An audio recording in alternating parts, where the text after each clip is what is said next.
Hey, it's Chris, the Dating Doc, and I'm back at it with another video. This one is all about the top 5 reasons people continue going back to their ex. Look, I'll be honest, I've had a few midnight mental snack moments. What do I mean by mental snacks? Well, it's sort of like opening your fridge past your bedtime when you don't need to. This fridge I speak of is opening up my phone and scrolling down to see which woman I haven't texted in some time and do a quick pulse check, hoping for a response. Yes, even as a dating coach, I make some of the same mistakes that my clients do. But, enter Jennifer Melfi. Okay, seriously, if you don't know who this character is, you need to watch Sopranos, like now, capiche? So back to the video. What I was going to say is that even if I make the same mistakes as my clients, I quickly take a step back, apply, and learn that my mind's reward circuitry is playing tricks on itself. Why would I want a response from my ex? And what value does it have if our time has passed? Keeping this in mind, let's look at some of the top reasons why singles keep coming back to their ex. Also, wait until the end as I'll reveal when is the best time to contact your ex. If let's say, well, you just happen to not want to keep these reasons in mind and still want your ex back regardless. You stubborn bastards, you. And now, without further ado, the number 1 reason why singles keep coming back to their ex.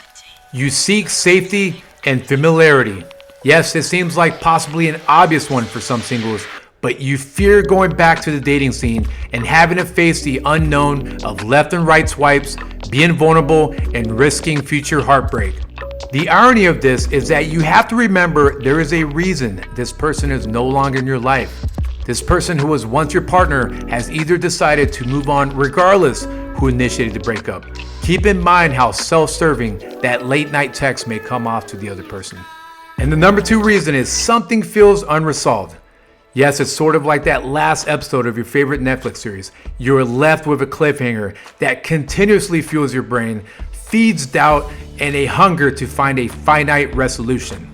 The truth is, you're no longer together, and sorting through every perspective, angle, reason, and maybe even excuses on why you broke up will leave you mentally exhausted.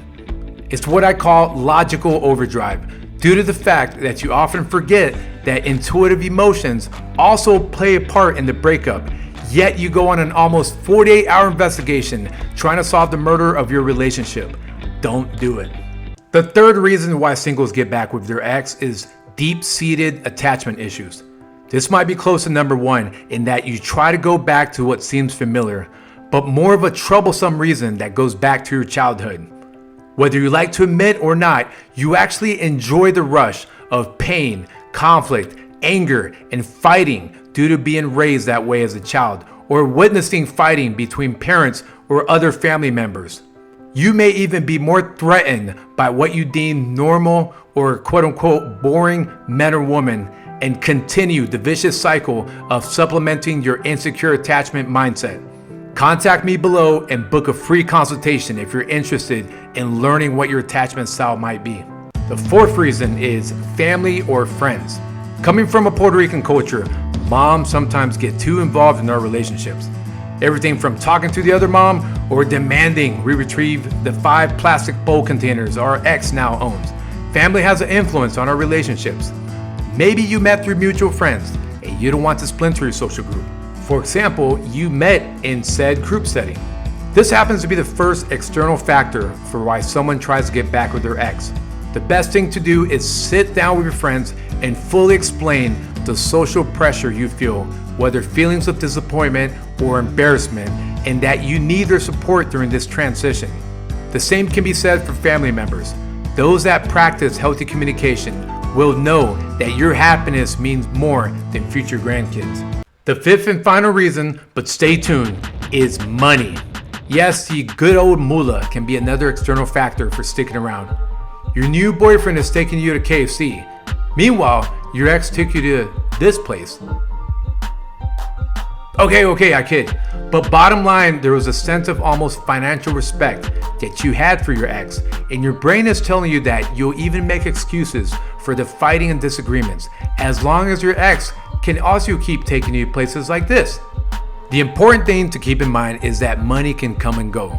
Plus, there's probably a sneaky suspicion that the other side understands that there was at least some financial control. If you're trying to get back with them text alludes to, I miss how you used to take me here and bought me this.